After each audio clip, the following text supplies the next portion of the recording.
আজকে আমরা যারা এই মানববন্ধনে একত্রিত হয়েছি, আমরা স্পষ্টভাবে বলতে চাই, ৭১-এর মুক্তিযুদ্ধ যেমন কোনো বিশেষ গোষ্ঠী বা বিশেষ দলের নয়, বাংলাদেশের আপামর সাধারণ মানুষের জনযুদ্ধ ছিল।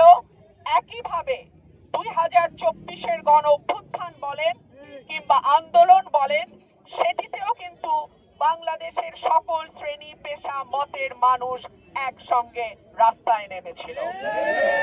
কেউ যদি বাংলাদেশের যে কোনো গণ আন্দোলনকে, জনতার আন্দোলনকে কুক্ষিগত করতে চায়, তার পরিণতি অতীতেও যেমন ভালো হয় নাই, ভবিষ্যতেও কিন্তু তার পরিণতি ভালো হবে না।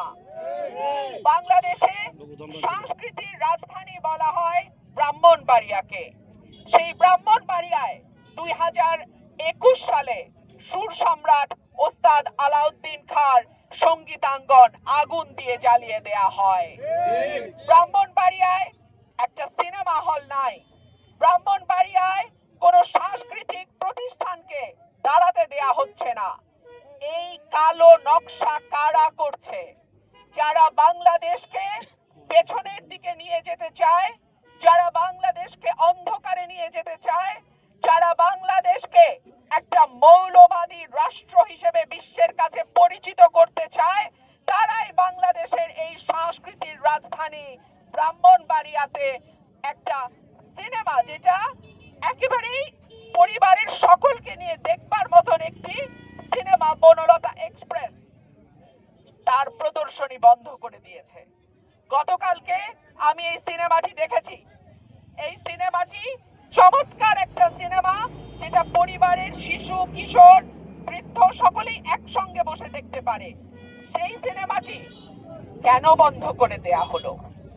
আমি যদি প্রশ্ন করি, যেই রাষ্ট্র ৬ বছরের শিশুকে ধর্ষণ আর বলাৎকার থেকে রক্ষা করতে পারে না, যেই রাষ্ট্র ৭০ বছরের বৃদ্ধাকে ধর্ষণের হাত থেকে রক্ষা করতে পারে না, যেই রাষ্ট্রে প্রতিদিন ২ জনের উপরে মানুষ খুন হয়, যেই রাষ্ট্রে দুর্নীতি, দুঃশাসন, টাকা পাচার, ব্যাংক লুট, ঘুষ, কোন রকম কোন অন্যায় বন্ধ করতে পারে নাই, সেই রাষ্ট্র কেন সিনেমা বন্ধের মদত দেয়? কারণ আমরা গত ২ বছরের অভিজ্ঞতা থেকে দেখেছি, একটার পর একটা মাজার ভাঙা হয়েছে, কবর থেকে তুলে নিয়ে লাশ পোড়ানো হয়েছে। আমরা দেখেছি দক্ষিণপন্থা বা ডানপন্থা উগ্রবাদের উত্থান। কিন্তু আমার দেশের মাটি তো এমন ছিল না। এই দেশের মাটিতে আজানের ধ্বনি যেমন সুমধুর ধ্বনি আমরা শুনেছি, আমরা বাউল গানও শুনেছি। এই দেশের মাটিতে সকালবেলা যেমন কোরআন তেলাওয়াত শুনেছি, আবার বিকালবেলা হারমোনিয়াম নিয়ে ছোট ছোট বাচ্চারা গান প্র্যাকটিস করেছে, সেটাও আমরা দেখেছি। তাহলে এই বাংলাদেশকে কারা এই বাংলাদেশকে মৌলবাদের ভূমি বানাতে চায়? এই প্রশ্ন আজকে আপনাদের মাধ্যমে আমি রেখে যাচ্ছি, এবং এই রাষ্ট্রের কাছে আমার দাবি থাকবে, যেই রাষ্ট্র কোনো অপরাধ বন্ধ করতে পারে নাই, যেই রাষ্ট্র ছোট ছোট শিশুদেরকে বলাৎকার আর ধর্ষণের হাত থেকে বাঁচাতে পারে নাই, সেই রাষ্ট্র আজকে কি করে বাংলাদেশকে, যেখানে সব রকম সাংস্কৃতিক কর্মকাণ্ড ধর্মের পাশাপাশি চলেছে, সেটাকে বন্ধ করে বাংলাদেশকে, পরের প্রজন্মকে অন্ধকারের দিকে নিয়ে যাওয়ার মদত দিচ্ছে? আমি বলে রাখি, তোমাকে বধিবে যে গোকুলে বাড়িছে সে। যাদেরকে আপনারা আজকে আশ্রয় প্রশ্রয় দিচ্ছেন, আপনাদের মদদে যারা আজকে গান বাজনা সাংস্কৃতিক কর্মকাণ্ড সব কিছুর উপরে শক্তভাবে প্রতিরোধ করে তোলার সাহস পাচ্ছে, একদিন তাদের হাতেই কিন্তু আপনারা পরাজিত হবেন। আমি আশা রাখবো শুভ বুদ্ধির উদয় হবে, সামনের প্রজন্মকে আমরা যেন সাংস্কৃতিক কর্মকাণ্ড থেকে দূরে না রাখি।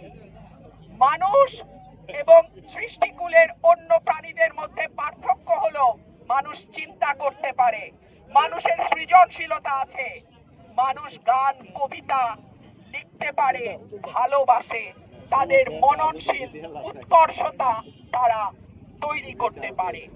এই রকম রাষ্ট্র আমরা আশা করি না যেই রাষ্ট্র মানুষকে পেছনের দিকে নিয়ে যাবে, যেই রাষ্ট্র একটা অসাম্প্রদায়িক সকলের বাংলাদেশকে কোনো বিশেষ গোষ্ঠীর হাতে তুলে দেবার ষড়যন্ত্র করবে।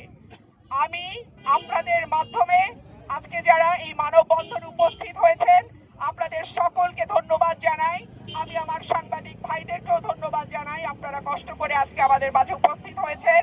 এবং আমি দাবি জানাবো অবিলম্বে ব্রাহ্মণবাড়িয়ায় সাংস্কৃতিক কর্মকাণ্ড যাতে নির্বিঘ্নে নিরাপদে চলতে পারে সেই ব্যবস্থা করে দেয়া হোক।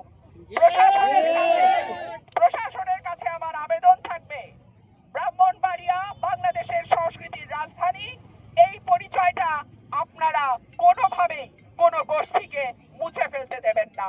ধন্যবাদ সবাইকে, ভালো থাকবেন। আশা করি আমরা আমাদের হারানো ব্রাহ্মণবাড়িয়া আবারও আমাদের সাংস্কৃতিক কর্মকাণ্ড নির্বিঘ্নে নির্ভয়ে চালাতে পারবো। ধন্যবাদ।